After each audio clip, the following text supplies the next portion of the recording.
আসসালামু আলাইকুম। প্রিয় শিক্ষার্থী, আমাদের ধারাবাহিক লেকচারে আজকে আমরা চট্টগ্রাম বোর্ড 2025 সালের সেট ও ফাংশন থেকে আসা এই অঙ্কটি আজকে আমরা সমাধান করব। আসো প্রথমে এখানে আমাদের ক নম্বরে যেটা বলা আছে ফাংশন অফ -3 এর মান নির্ণয় করতে বলছে। আর এখানে আমাদের ফাংশন অফ এক্স এর মানটা দেওয়া আছে।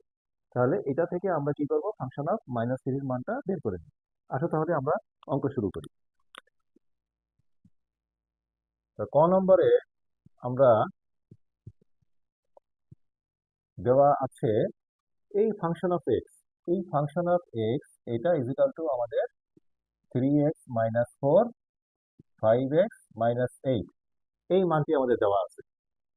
তাহলে আমাদের বের করতে বলছে অতএব ফাংশন অফ 3 এটার মানটা কত।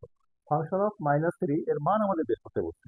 তাহলে ফাংশন অফ -3 বের করা মানে হলো এইটা যেহেতু আমাদের এক্স এর ফাংশন, তা এক্স এর জায়গায় আমরা এখন কি করব, -3 এটা বসিয়ে দেবো, কারণ আমাদের এক্স এর স্থলে আমাদের ফাংশন অফ -3টা বের করতে বলছে।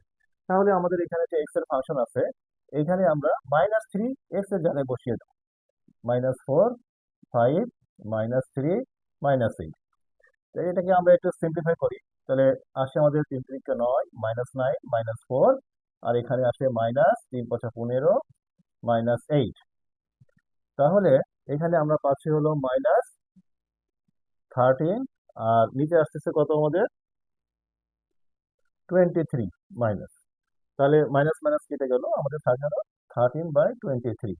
এইটাই আমাদের answer, এইটাই answer। তাহলে এটা খুবই একটা সিম্পল অঙ্ক ছিল, জাস্ট ফাংশনটা পরিবর্তন করে দিতে হবে। পরিবর্তন করে দিলেই, অর্থাৎ এক্স এর জায়গায় -3 এই পরিবর্তনটা আমাদের করে দিলেই এখানে আমাদের মানটা চলে আসলো। খুব সহজ একটি অঙ্ক ছিল। এবার আসো আমরা খ নম্বরের অঙ্কটা দেখি।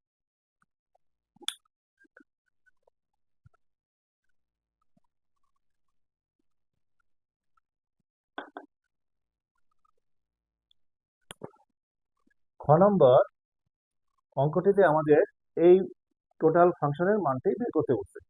তাহলে এখানে আমাদের যে ফাংশনটি আছে ফাংশন অফ এক্স, এটা দিয়ে আমরা এই ফাংশনটির মান বের করব।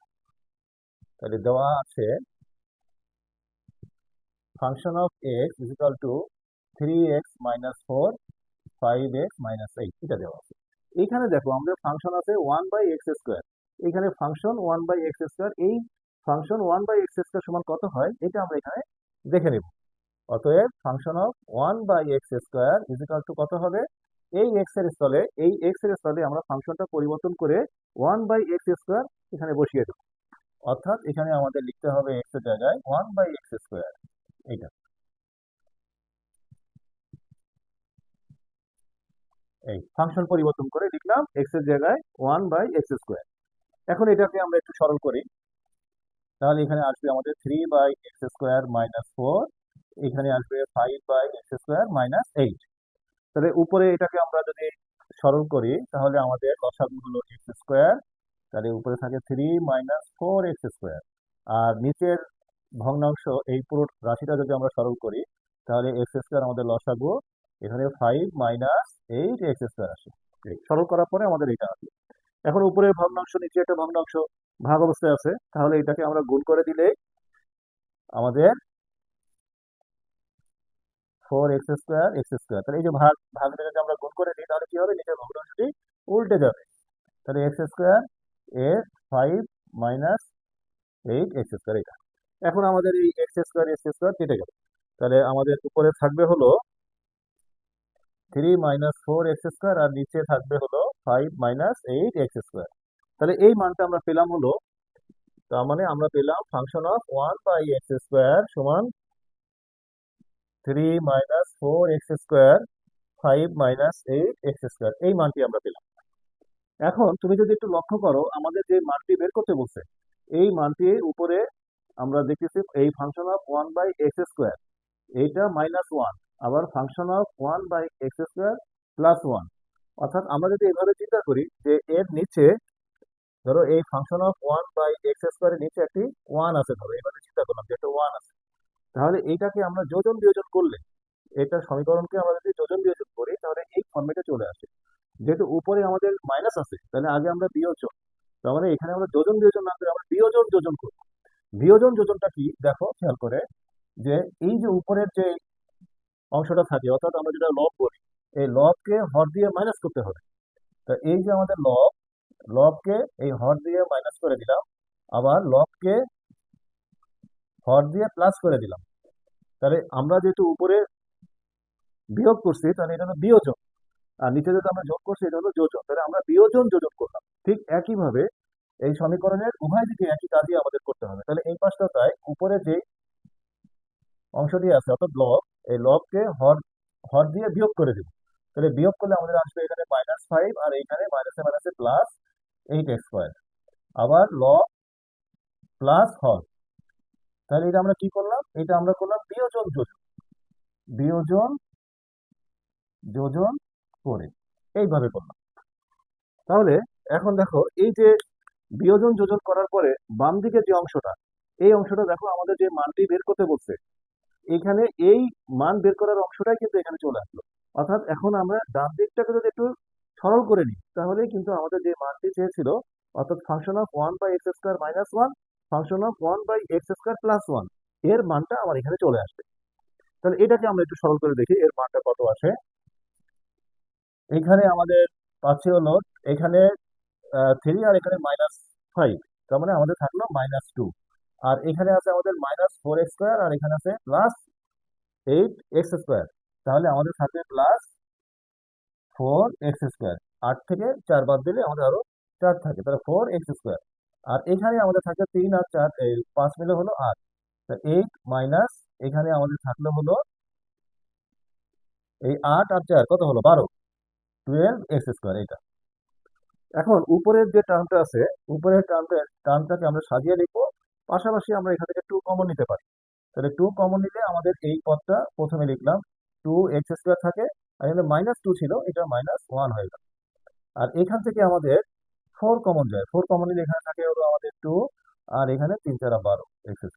এখান থেকে 2 যদি আমরা কেটে দিই, তাহলে 2x² - 1, আর নিচে থাকে 2 × 2 - 3x²। এইটাই আমাদের অ্যান্সার।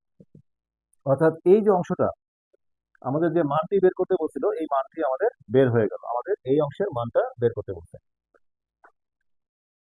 তাহলে এখানে শুধুমাত্র আমরা দেখলাম যে ফাংশনটা পরিবর্তন করে দিলেই আমার এই কাঙ্ক্ষিত যে রেজাল্ট, সেই রেজাল্টটা আমার চলে আসবে। অর্থাৎ আমার যেই অংশটির মান বের করতে বলছে, সেই অংশটির মান আমরা এখানে করতে পারবো। অথবা আমরা আরেকটা কাজও করতে পারি, এই অঙ্কটাকে আমরা এখানে বিয়োজন যোজন না করে এখানে ফাংশন অফ 1/x² যে মানটি আমরা বের করেছিলাম, এই মানটি আমরা এখানে বসিয়ে দিয়েও করতে পারি। অর্থাৎ এটাকে আমরা চাইলে এই সিস্টেমেও করতে পারি, যে ধরো তুমি এই ফাংশন অফ 1/x², এইটার যে মান, এই মানটা আমি কি করব, এইখানে বসিয়ে দিব, বসিয়ে দিয়েও করা যাবে। এই যে আমি এটার বিকল্পর একটা নিয়ম আমি তোমাকে দেখাচ্ছি, তুমি এইভাবেও করতে পারো, যে এখন function of 1/x² - 1, function of 1/x² + 1, এইটাকে আমরা এখন কি লিখতে পারবো, এই যে এটার মানটা আমরা এখানে পেয়ে গেছি, এই মানটা আমরা এখানে বসিয়ে দিলাম 4x²/5 - 8x² - 1। আর একইভাবে এটার মান আমরা বসিয়ে দিলাম, এই জাস্ট এখানে আমরা ফাংশন অফ 1/x² এর যে মানটি আমরা এখানে পেয়েছি, এই মানটি এটার জায়গায় আমরা এখানে বসিয়ে দিলাম। একইভাবে নিচেও আমাদের ফাংশন অফ 1/x² আছে, এর মানটি আমরা এখানে বসিয়ে দিলাম, দিয়ে এখন এটাকে সরল করলেই হবে। সরল করা মানে এখানে যে লসাগুটা আমাদের নিতে হবে, এখানে যেহেতু আমার হর একটাই আছে, এইটাই আমার লসাগু হবে। আর উপরে যেটা আছে সেটা আমার এখানে থাকলো, আর লসাগুকে 1 এর সাথে গুণ করলে আমার এখানে আসবে হলো -5 + 8x²। এটা আর নিচে আমার এখানে আছে হলো, এটাকে সরল করলে আমরা পাবো 5 - 8x², 3 - 4x² + 5 - 8x²। এটা তাহলে এখন আমাদের এই হর দুইটা যেহেতু সেম আছে, আমরা ভাগে গুণ করে দিলে এটা উল্টে যাবে, এটা কেটে যাবে। তাহলে আমাদের উপরে থাকবে কি, উপরে থাকবে হলো -5 আর 3, এখানে আমরা, আর এখানে আমরা যেটা পাচ্ছি 8x² থেকে -4x² বাদ দিলে 4x² থাকবে, আর এখানে থাকবে আমার -2, আর নিচে এখানে দেখো এখানে থাকবে হলো 8 - 12x²। তাহলে এখান থেকে আমরা যদি আবার 2 কমন নিই, 2x² - 1, আর এখান থেকে আমরা যদি 4 কমন নিই, তাহলে থাকবে হলো 2 - 3x²। এখন এখানে আমরা 2 কেটে দিলে উপরে থাকবে 3x² - 1, 2x² - 1 আর 2 - 3x², এর সাথে আরো 2 ইনটু অবস্থায় থাকবে। এইভাবেও আমরা করতে পারি। হুম তা আমরা যদি বিয়োজন যোজন করেও আমরা করতে পারবো, অথবা এই যে মানটি আমাদের বের করতে বলছে এখানে ফাংশন পরিবর্তন করে যে মানটি আমরা পেলাম এই মানটিও এখানে বসিয়ে দিতে পারবো। তাহলে আমাদের খ নম্বরটা শেষ হলো। আমরা এখন গ নম্বরে আসি। আসুন, গ নম্বরে দেখো আমাদের এস একটা অন্যায় এখানে দেওয়া আছে। এস অন্যায় দেওয়া আছে, এই অন্যায়টিকে আমাদের তালিকা পদ্ধতিতে প্রকাশ করতে বলছে এবং পরবর্তীতে রেঞ্জ বের করতে বলছে। তার মানে এই যে আমাদের অন্যটি আছে এটি আমাদের সেট বিল্ডার্স মেথড বা সেট গঠন পদ্ধতিতে দেওয়া আছে, এটাকে বলছে তালিকা পদ্ধতির মাধ্যমে প্রকাশ করো। তাহলে আসো আমরা অঙ্কটি শুরু করি। এখানে আমাদের দেওয়া আছে s is equal to x y, x belongs to a, y belongs to a, এবং বলা আছে y minus x is equal to 1। আর এখানে এ বলতে যে সেটকে বোঝানো হয়েছে এই এ সেটের উপাদান আমাদের বলা আছে -2 -1 0 1 2 3, এইটা। তাহলে এটা আমাদের তালিকা পদ্ধতি করার যে নিয়ম এটা আমরা আগের অঙ্কেতেও শিখে এসেছি। আবার ভালো করে খেয়াল করে দেখো যে কিভাবে এটা আমাদের করতে হয়। এইটা আমাদের এখানে যে শর্তটা দেওয়া আছে এস এর যে শর্ত, এই শর্তের উপর ভিত্তি করে আমরা এটার সমাধানটা করব। দেখো তাহলে এস এ বর্ণিত শর্ত হতে পারে। হ্যাঁ, তো এই শর্তটা আমরা কি পাচ্ছি? আমরা পাচ্ছি হলো y minus x is equal to 1, অতএব y is equal to x plus 1, এটা লেখা যাবে, তাই না? এটা লেখা যাবে। এখন আমরা একটা তালিকা প্রস্তুত করব কিভাবে, যে এখন প্রত্যেক x বিলংস টু a এর জন্য আমরা কি করব, y is equal to x plus 1, মানে এই যে y এর মান, আমি x এর মান এ সেটের যে উপাদানগুলো আছে এই উপাদানগুলো আমি এই এক্স এর জায়গায় আমি বসিয়ে দেবো, দিলে আমার ওয়াই এর মান চলে আসবে। তাহলে প্রত্যেক এক্স বিলংস টু এ, অর্থাৎ এ সেটের যে উপাদানগুলো আছে সেটাকে এক্স ধরে আমরা ওয়াই এর মানটাই বের করে নিই, ওয়াই এর মান বের করি বা নির্ণয় করি। হ্যাঁ, নির্ণয় করি। এটা করার জন্য আমাদের কি করতে হবে? আমাদের একটি ছক তৈরি করতে হবে, যে ছকে আমরা এক্স এর মান গুলো নিয়ে নিব, নিয়ে এক্স এর মানের উপর ভিত্তি করে আমরা ওয়াই এর মানকে এই শর্ত সাপেক্ষে নিয়ে আসবো। তাহলে এখানে এক্স, এখানে এক্স এক্স হলো আমার এ সেটের উপাদান। এ সেটের উপাদান আমাদের এখানে আছে হলো -2 -1 0 1 2 3। এবার আসো, তাহলে ওয়াই এর মান আমাদের কি হবে? ওয়াই এর মান হবে এই শর্তের উপর ভিত্তি করে, তাই না? তাহলে এখানে এক্স এক্স আমাদের কত আছে? -2। তাহলে আমি এক্স এর জায়গায় যদি এখানে -2 বসাই দিই তাহলে -2 প্লাস 1, -1 থাকে, -1। তারপরে এখানে আমাদের এক্স এর মান আছে -1, আমি যদি এখানে -1 এক্স এর জায়গায় বসাই দিই -1 প্লাস 1 0 হয়ে যাবে। আমি যদি এক্স এর মান এখানে 0 বসিয়ে দিই, এখানে এই যে 0 0 বসিয়ে দিলাম, তাহলে থাকবে কত ওয়াই এর মান? 1। আমি যদি এখানে 1 বসিয়ে দিই তাহলে 1 প্লাস 1, তাহলে আমাদের এখানে 2 হবে। আবার এক্স এর মান যদি আমি এখানে 2 বসিয়ে দিই 2 প্লাস 1, এখানে 3 হবে। আবার এক্স এর মান যদি আমরা এখানে 3 বসিয়ে দিই তাহলে 3 প্লাস 1 কত হবে? 4 হবে। এখন দেখতে হবে ওয়াই এর যে মানগুলো আমার এই শর্তের উপর ভিত্তি করে আসছে এই মানের কোনো একটা মান তোমার এ সেটের উপাদানের বাইরে আছে কিনা। তখন দেখলাম যে হ্যাঁ, এখানে আমাদের এ সেটের ভিতরে যে মানগুলো আছে সেই মানগুলোর বাইরে এই মানটা আমাদের আছে 4, এই 4 মানটা দেখো আমাদের এই এ সেটের ভিতরে নাই, আর বাকি সব মানগুলো আমার এ সেটের ভিতরে আছে। তাহলে সেক্ষেত্রে তাহলে এ আমাদের এই রিলেশনের ভিতরে আসবে না, অর্থাৎ এখানে 3 4 নিয়ে যে রিলেশনটা হবে এটা আমাদের এই সেটে আসবে না। তাহলে আমরা এখানে লিখে দিই যে যেহেতু যেহেতু 4 নট বিলংস টু এ, যেহেতু এই 4টি এ সেটের ভিতরে নাই, তাহলে আমরা বলতে পারবো অতএব এই যে সম্পর্কটি 3 আর 4 এর, এই 3 আর 4 দিয়ে যে সম্পর্কটি হবে এইটা আমাদের এস এর ভিতরে থাকবে না, not belongs to S, S এর ভিতরে নাই। তাহলে অতএব আমাদের এস সেটটি কি হবে? এই বাকি যে অংশটুকু আছে যেমন এইটা নিয়ে একটা সম্পর্ক হবে এক্স ওয়াই এর, তাহলে এক্স ওয়াই এর এখানে একটা সম্পর্ক আমরা পাচ্ছি, সেটা হলো -2 -1, এটা একটা সম্পর্ক। তারপরে এটাও আমাদের একটা সম্পর্ক হবে -1 0, এইটা একটা সম্পর্ক হবে 0 1, এইটাও একটা সম্পর্ক হবে,